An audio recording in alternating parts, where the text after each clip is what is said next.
What is going on today, guys? So we're on the road here. I just stopped by the UPS store to pick up the keys and registration for this fifth wheel camper. They showed up today.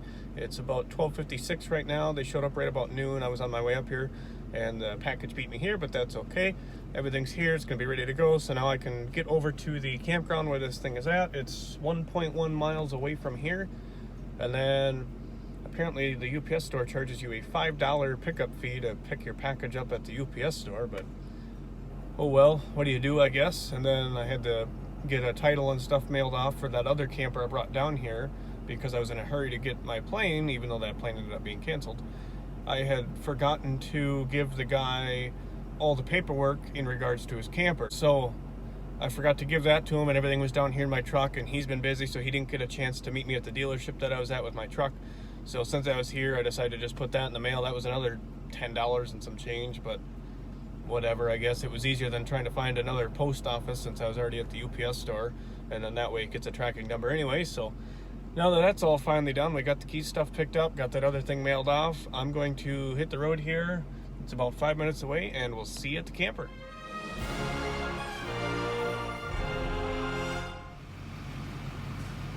All right, so here we are.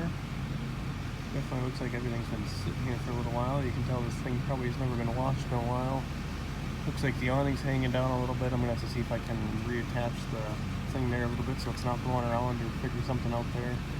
They want that scooter in there. I'm gonna see if I can figure out how to get that in and try to get this thing out of here. So I guess we'll see how things go. We'll check everything over.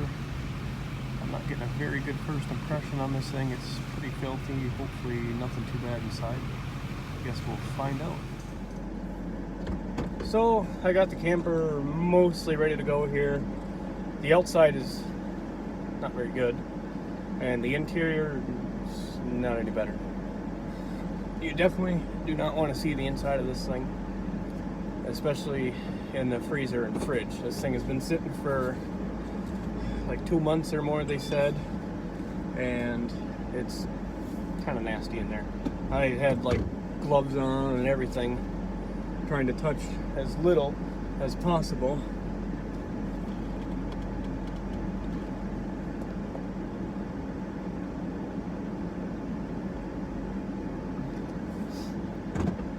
Sorry, that guy was right behind me. I don't know where he came from. Anyway, so the inside of this thing is pretty gross. I'm not even gonna touch the fridge. That's not my job. They asked me if I would, and before I got here, I said I would take a look, but the fridge is actually empty. It's a little gross in there, but it is empty. But the freezer is full of bugs. So I said, forget that. Of course, I got a van in the way here on my left, on my driver's side, because that won't start. I gotta move stuff.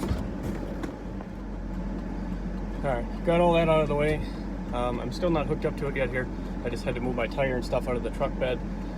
It's super hot. I don't even know how hot it is right now, but I would bet it's at least 80 degrees and definitely humid outside, so this is kind of miserable. At least, even though the camper battery's dead and the power to the site is turned off because it wasn't paid, everything is working with my jumper cable. So I've got my battery that I normally would use for my trailer for the winch, which obviously I sold the trailer, but anyway, I still have the battery because it was a brand new one that I bought. So I got the jumper cables running from that battery to the camper battery to provide power for the camper, because obviously since I'm backwards, I can't use the truck batteries. I did use the truck batteries to put the slide out and stuff in because this battery needs to be charged again. So I'm trying to leave it as much as I can. But we're gonna see if we can get hooked up here without wrecking anything. Actually, I need to close that cupboard. Hold on.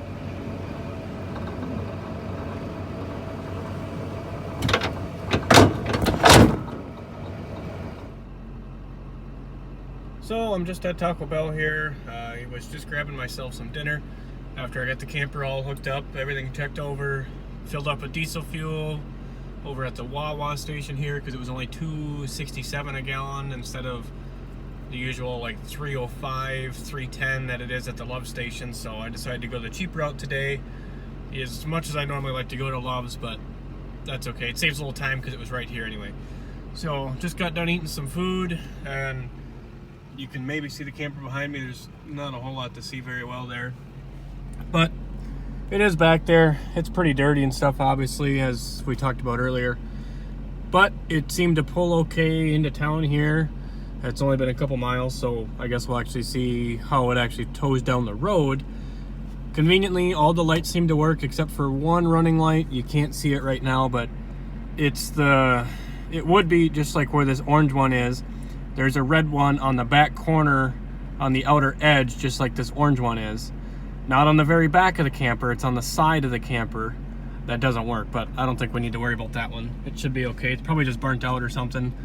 Other than that, all the rest of the lights work, brakes work, turn signals work, and the breakaway brake also is functional, so that's good.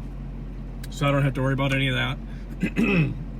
The shipper did say if the camper needs a battery, I can go ahead and put one in it if I'm gonna need it, but I don't think I will. Everything seems to be okay without it. As long as I'm hooked up to the truck power, everything should take care of itself. So I'm gonna hit the road here. As you can see, I have a long trip ahead of me here. It's gonna be a 20-hour drive. Current arrival time is 11 o'clock in the morning tomorrow if I were to drive straight through. Obviously that is not gonna happen because I'm gonna need to get some sleep for a while. Everything usually goes pretty good though, nothing too bad. And most of the stuff, although it takes a little while, it goes okay. We'll see how this goes. Most fifth wheels, my best bet is to go around 55, 60 miles an hour. Otherwise, we tend to have blowouts, but I checked the tire pressures, put some air in all the tires. They were at around 30 to 35-ish. Recommended is 45, 50. So I put 45 in all the tires, made sure they're good to go. The tread looks good, the spare is good, so if we have a flat, should be able to take care of it. I'm sure if I need tires or something, the customer will take care of it. But I'm gonna hit the road here. As you can see, it's starting to rain just a little bit, of course, just because I washed my truck yesterday. It was raining yesterday too. It was sunny and perfect out when I washed the truck, and then as soon as I got done washing, like not even an hour later, it got cloudy and started raining. But oh well. Anyway, that's all we got for this part, so we'll see you on the road. So as I'm just about to leave here, right after I wrapped up that last video segment here, you can see the rain started coming down a little more. It's getting windy, of course. As soon as I video, it's not quite as windy, but well, maybe it is. I guess you can kind of see the flag blowing and stuff there. So I'm gonna hit the road and hopefully everything goes okay, because it is pretty windy out. So we're just gonna take it easy on the highway. Hopefully everything goes okay. It looks like it's a thunderstorm that's about to roll in, so we'll see. Anyway, see you on the road. So I'm at the Love Station again here. I went about 220 miles and was getting pretty empty, so decided to fill up. Took 20 gallons or 21 gallons or whatever, 65 bucks of fuel, $3.09 a gallon. Diesel's not really cheap at these Love stations. For whatever reason, they're always higher. Anyway, so we got our fuel. I just had to replace 2 light bulbs on the camper. I ended up deciding to just replace the little 194 bulb that was for the back marker light on the side here, and then the driver's side turn signal and running light was also burnt out. The bulb was a nice smoky blue color, so I'm willing to bet some water got in there and that's what made it pop or burn out. So I just bought a couple of those too. It was like $4 a box, so $8 for 2 of the lights. And then I found the connector was also kind of crusty and bad on the 194 bulb for the marker light, so I was able to kind of clean that out a little bit, so hopefully that bulb will work fine now. So we'll just tack that to the customer's bill, that, or I might even just cover it. It's $8, big deal. But anyway, I'm gonna hit the road again and keep making progress.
guy being a genius. Judging by all the emergency vehicles going by, there must be a big crash or something ahead. Traffic has been at a dead stop for a solid 5 minutes now already. So I'm willing to bet it's blocking probably the entire road, or we're down to like one lane open. So we're just gonna sit here until whenever we can start moving, I guess. But yeah, nice to see that you got people like this guy coming up the ramp, and then you got geniuses like another guy, you can't see him, he's hidden, backing down the ramp. Don't be that guy. I mean, all that's doing is just causing another hazard that's asking for another wreck to happen on the ramp. So don't be that guy. Just either wait patiently in traffic or look ahead on the ramp when you see this much traffic, and just don't take the ramp and find an alternate route. Otherwise, if you come up the ramp and then realize there's traffic, well, sit and wait patient. Don't be those guys, because that's how more accidents happen. Anyway, traffic's moving just a little bit, so maybe we can finally go somewhere here. Guess we'll get to find out what's up ahead pretty quick here.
So I missed it just a little bit there. Got the camper all delivered safe and sound, as you could probably hopefully see a little bit in the video. It was a little tricky getting wiggled in there. It was not much room. There was a tree on the left side of the driveway, and then there was the house on the right side. So pulling straight in, I had to watch the tree on the driver's side, and then I was very close to the corner of the house on the passenger side. So it took a little bit of back and forth to get it positioned exactly right. There was not a lot of room on the street to get pulled straight in, so I had to come in at an angle and then try to back up and wiggle it back into place and get it right where they wanted it. But overall, they were happy. They said I did a great job getting it in. They were actually impressed with how well I did, and they were just happy everything was there in one piece and made it safe and sound. I believe their plans are to clean it out and stuff. Sorry, there's a lot of sun out here today. So I'm just at the Walmart parking lot here for a little bit. I stopped by the discount tire shop to see about having them fix my one tire that keeps going flat. They won't do it because of the cracking on it and the tire plug in it, so they said they can't or won't or both. And they were trying to sell me new tires, so I got a couple quotes. It would be over $1,000 for 4 new tires, at least from what they're quoting me. So I told them just forget it for now. I'll just deal with the spare tire on, and maybe I'll just try and replug the other one later or something and figure it out. We'll see. So the tire problem, we'll figure that out at some point here. Anyway, I've been trying to find another load. There's not really a whole lot out here, so I'm not sure what's going to happen next for another load, or if I'm just going to end up going home for the holidays again, or what my plan will be yet. It all depends on what I can find online, but I'm going to certainly keep looking. So that's where we're at right now. Anyway, I was actually given a $50 bonus for getting the camper moved. So the original price to move the camper was $13.25, and then for a scooter that I didn't include in the video, but I got it wrestled up into the camper, he included another $75 for getting the scooter there, and then just for everything in general, tacked on another $50 for a total of $1,450. And then he wants to send me another $100 check in the mail because he had already written this check. So he's going to write another check later, or at least he claims he will anyway. And he'll send me another $100 bonus just for doing an outstanding job for him. So that'll be nice. So hopefully he does that. And if he doesn't, well, that's fine by me, I guess. I'm not real worried about it. I got what I consider a fair compensation for the job done. And if he wants to give me more money, that's fine. And then he said he will gladly use me again in the future for anything else if that he needs. And then he will also be happy to act as a reference if I need one, or if he knows anybody else that needs something hauled later, he'll certainly steer them in my direction. So that was a good customer to haul for. So we're just in Oklahoma City now. The camper was delivered to Yukon, Oklahoma, so that's about 9 miles from where I'm sitting, because I wanted to swing by the tire shop and see if they could do anything about the tire. But anyway, that's going to be it for this video. So thanks for watching, and we'll see you on the next trip. So just another quick little section of this video. I know I already did the outro. Anyway, I think what I'm going to end up doing is deadheading back home. It's only 12 hours home, so it's only, I think, about 700 miles is what the GPS said. So it's not that I really want to, but it's getting close to Christmas. It's, you know, it's already, the 20th is going to be tomorrow. So by the time I get this up, it might already be the 20th. We'll see. So anyway, I can't find anything down here really that I can hook up and go. There are a couple loads down here that are kind of going back north, but nobody's responding, which is making it tougher. And if I'm going to sit around, I would frankly rather, you know, spend a couple days at home, since it kind of sucks to be on the road so much, which obviously that's part of the job, is you're on the road. But if I could make a little time at home, it'd be nice, and it would allow me to get some Christmas gifts and stuff done for the family, so I can get those in and try to get that done in time. The other reason I want to be home is we're hosting the Christmas party on Christmas Eve at our house, so we're gonna have all the family over for that, so I need to be home for that no matter what, and it'd just be nice to get home. So without really finding anything down here, even if I had my trailer with me, or if I would have had a trailer, not sold mine, in Oklahoma right now, there's just nothing. It doesn't help that, to my understanding, this time of year definitely does get slow for this line of work, especially with, you know, the roads and stuff up north. There's a lot of stuff going over to California, but obviously I don't have time to go out that way. There's some other stuff going down to Florida, Texas, those kind of places, but I don't have time to go there is my other problem. So between some of that stuff, I don't have the time. Some of the stuff, the dates don't work. You know, they don't need it shipped till halfway through next month, which isn't gonna work. And other stuff, it's ready to go, but nobody's responding to anybody, and that just makes it tough. So unfortunately, we're just gonna have to skip all that for now. I'm just gonna head home and spend some time with the family. Anyway, I'm gonna hit the road so I can try to get home. I'm gonna try to drive through the night tonight so I can be home by tomorrow morning. So we'll see how that goes. It's about a 13-hour drive nonstop, so obviously I gotta stop, get fuel, that kind of stuff. And I might end up having to sleep, so we'll see how that goes. But anyway, I'm just gonna head home, and I guess we will see you in the next video. Thanks for watching.